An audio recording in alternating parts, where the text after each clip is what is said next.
Hi everyone, welcome to our channel AB home kitchen. ఈరోజు నేను మీకు ఒక మంచి రెసిపీ చూపిస్తున్నానండి. అదేంటో మీకు థంబ్నెయిల్ చూస్తూనే అర్థమైపోయి ఉంటుంది కదా.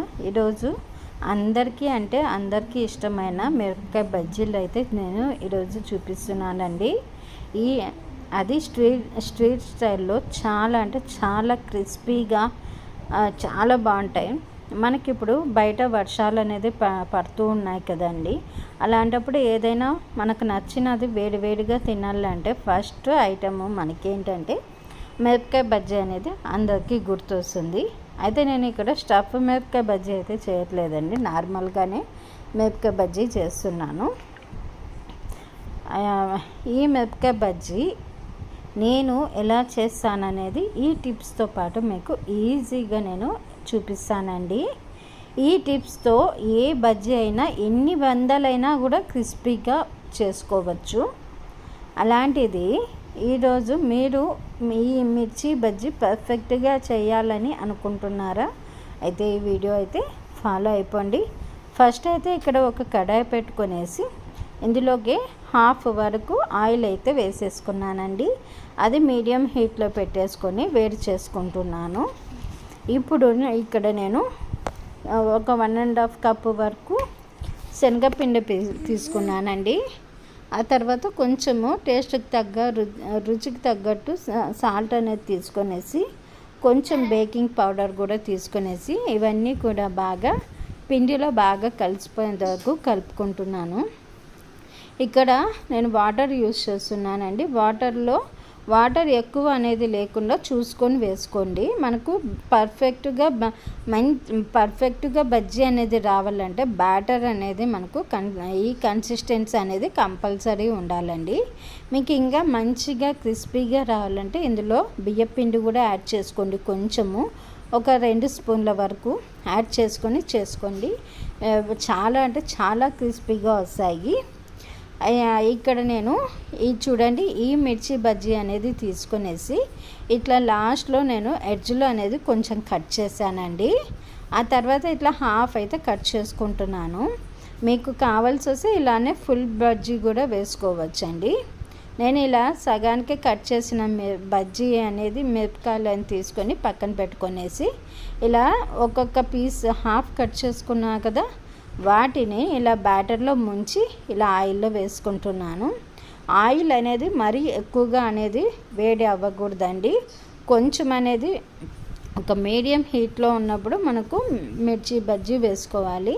లేదంటే పైనంతా బాగా వేగిపోయి లోపలంతా పచ్చిగా ఉండిపోతుంది. అలా లేకుండా మీడియం వేడిలో ఉండేలాగా చూసుకోండి. ఆయిల్ అనేది ఇలా మంచి గోల్డెన్ కలర్ వచ్చేంత వరకు బాగా వేయించుకోవాలి. ఆయిల్లో అనేది ఫ్రై చేసుకోవాలి. ఇలా గోల్డెన్ కలర్ వచ్చినాక చూడండి మిరపకాయ బజ్జీలు మనకు ఇలా అయితే మంచి కలర్లోకి వస్తే స్మెల్ కూడా ఇవి చేస్తున్నప్పుడు స్మెల్ కూడా చాలా బాగా స్మెల్ అనేది చాలా బాగా వస్తుంది కూడా.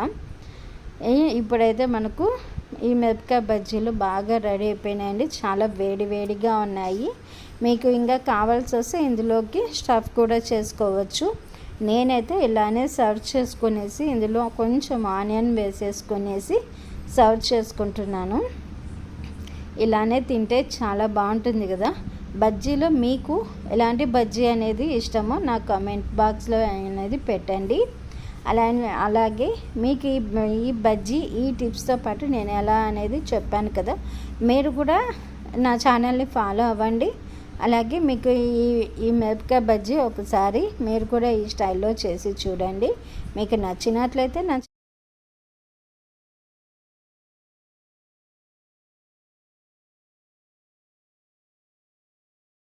స్నాక్ ఐటమ్ అయితే నేను ఈరోజు మీకు ఈ వీడియోలో చూపిస్తానండి.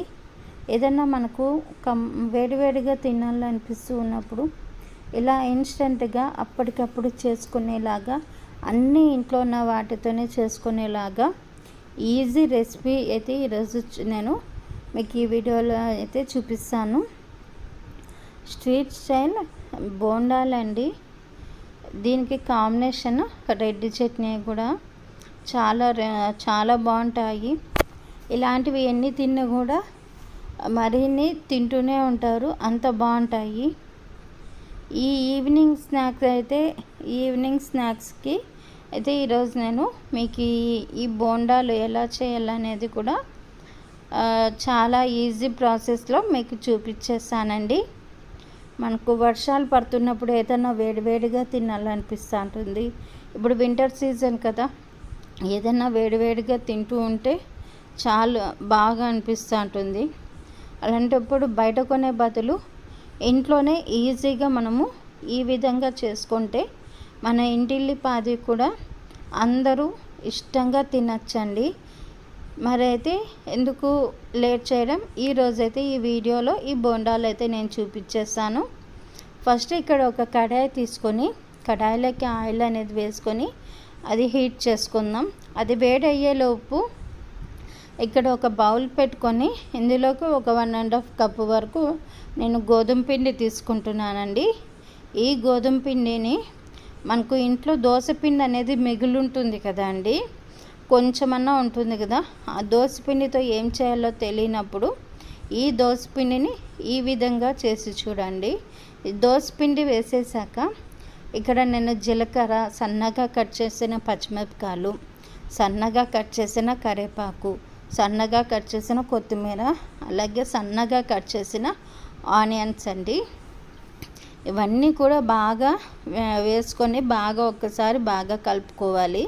నేను ఈ దోశ పిండిలోకే సాల్ట్, బేకింగ్ పౌడర్ కూడా వేసుకున్నానండి, అందుకే ఇక్కడ మీకు చూపించట్లేదు.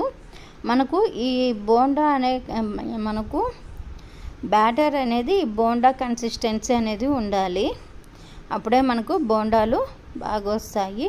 ఇప్పుడు ఆయిల్ కూడా వేడెక్కింది కాబట్టి మనకు మరీ చిన్నగా కాకుండా మరీ పెద్దగా కాకుండా ఒక మీడియం సైజులో ఇలా మెల్లమెల్లగా ఆయిల్లో వేసుకోవాలి. ఇలా ఆయిల్లో వేసుకున్నాక చూడండి, ఫ్లేమ్ అయితే మీడియం ఫ్లేమ్లో పెట్టండి, ఎందుకంటే పైన కలర్ వచ్చేసి లోపల పచ్చిగా ఉంటుంది. అలా లేకుండా ఈవెన్గా కాలడానికి మీడియం ఫ్లేమ్లో పెట్టి కాల్చుకుంటే మనకు బాగుంటుందండి, తినడానికి కూడా. మంచి గోల్డెన్ కలర్ వచ్చేసాక ఇలా దించేసుకోవాలి. ఇలా దించుకున్నాక చూడండి, మంచి గోల్డెన్ కలర్ అయితే వచ్చేసింది. ఇలా అన్నీ కూడా ఈ విధంగా ముందే బ్యాటర్ మొత్తం కూడా ఈ విధంగా మనము చేసుకుంటే మనకు బోండాలు అనేది ఈజీ ప్రాసెస్లో చేసుకోవచ్చు. వేడివేడిగా పొగలు పోతున్న స్ట్రీట్ స్టైలు దోశ పిండితో చేసుకునే బోండాలండి. చూసారు కదా ఎలా చేయాలనేది. మీ ఇంట్లో దోశ పిండి కానీ ఇడ్లీ పిండి కానీ మిగిలినప్పుడు ఇలా బోండాలు చేసుకొని తినండి, ఇంటిల్లిపాది కూడా చాలా హ్యాపీగా ఫీల్ అవుతారు, మీకు మంచి కాంప్లిమెంట్ అనేది కూడా ఇస్తారు. అలాగే వేడివేడిగా పొగలు పోతూ ఉన్నాయి. మా ఇంట్లో మా పిల్లలకి, మా హస్బెండ్కి నేను ఇలానే చేయించారు, వాళ్ళు కూడా చాలా బాగున్నాయి. దోశ పిండి కూడా మనకు వేస్ట్ అవ్వదు, పిల్లలకి అప్పుడప్పుడు ఇలా ఇంట్లోనే చేసి పెడుతుంటే వాళ్ళు కూడా ఇష్టంగా తింటారండి. మరి మీకు ఈ వీడియో నచ్చినట్లయితే నా ఛానల్ని అయితే సబ్స్క్రైబ్ చేసుకొని లైక్ చేసి వీడియోని షేర్ చేయండి. Thanks for watching my channel. Please subscribe చేసుకొని థ్యాంక్స్ ఫర్ వాచింగ్.